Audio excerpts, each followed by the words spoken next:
E hoje eu vim falar para vocês do fraude bancária, daquele mega golpe que todo mundo caiu ou conhece alguém que já caiu. Seja o golpe do falso advogado, do prêmio que você ganhou do banco, do prêmio que você ganhou do bingo ou do falso gerente, gente, não importa. Geralmente os golpes hoje estão funcionando da seguinte forma. Principalmente do falso advogado, o cara entra em contato com a foto da sua advogada, baixa o seu processo porque o processo é público, aí isso já te dá uma credibilidade.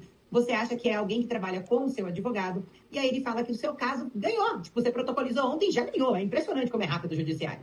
Tem alguns casos que eles estão fazendo até audiência simulada pelo WhatsApp. Imagine só, o juiz ele tem uma agenda que tá para um ano, mas para você ele faz pelo WhatsApp. Pois é, mas tem gente que cai nisso. E aí no final, ou eles te conduzem a entrar pelo seu aplicativo e ficar fazendo você digitar um monte de número, enquanto isso vai tirando print da sua cara para o Pix que tá saindo, ou ele fala que você tem que pagar uma guia e assim vai.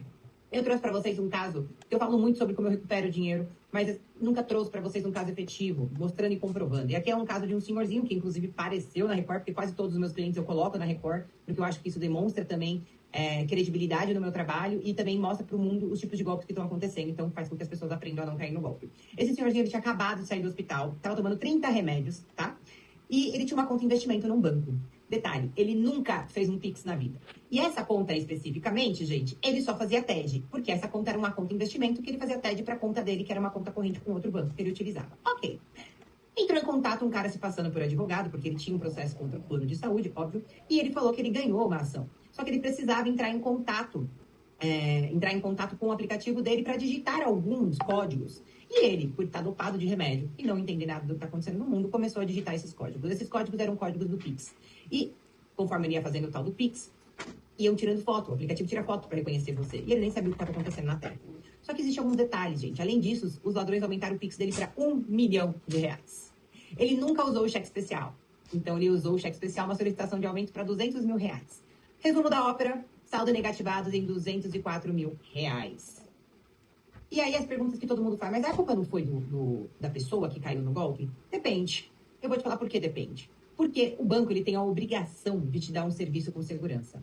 E ele tem a obrigação de analisar o perfil do cliente. E é por causa dessa obrigação que a gente aplica o Código de Defesa do Consumidor. Porque a partir do momento que você paga um monte de tarifa para o banco, você consegue observar que ele tem que te dar uma contraprestação de serviço, ou seja, algo seguro. Ele tem que analisar o que você faz, qual é a sua movimentação, qual é a sua habitualidade com os bancos. E aí, nesse momento, também aplicando o Código de Defesa do Consumidor, que a gente faz a inversão do ônus da prova, fazendo com que o banco comprove que ele agiu observando o seu comportamento dentro do banco.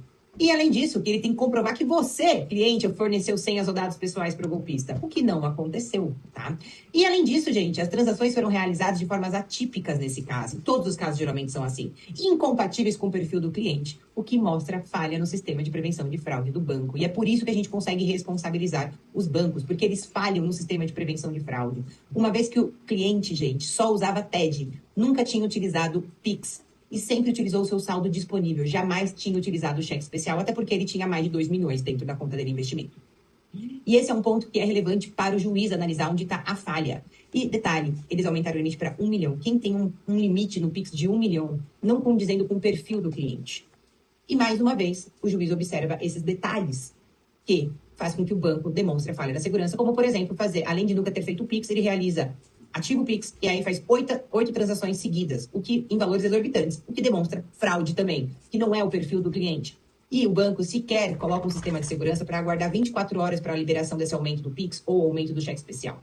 Portanto, o banco falhou. E a alegação do banco que houve autenticação biométrica ou tom que não basta para excluir a responsabilidade dele, porque ele deveria ter observado que aquelas movimentações não condiziam com o perfil do cliente.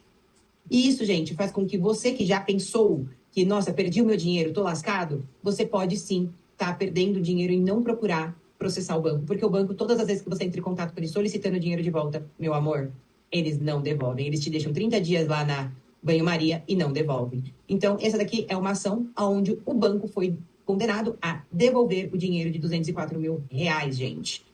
E quais são as prevenções? Sempre desconfie. Tudo que é urgente, tudo que tem pressão psicológica, o golpista costuma criar esse senso de urgência para manipular a vítima. É fraude. Não caia. Desliga o telefone, tá? Confirme sempre com o seu advogado se você é você mesmo. Ou seja, ligue para o telefone que você tem, não o telefone que estão falando com você. E nunca faça Pix para liberar processo. Isso não existe.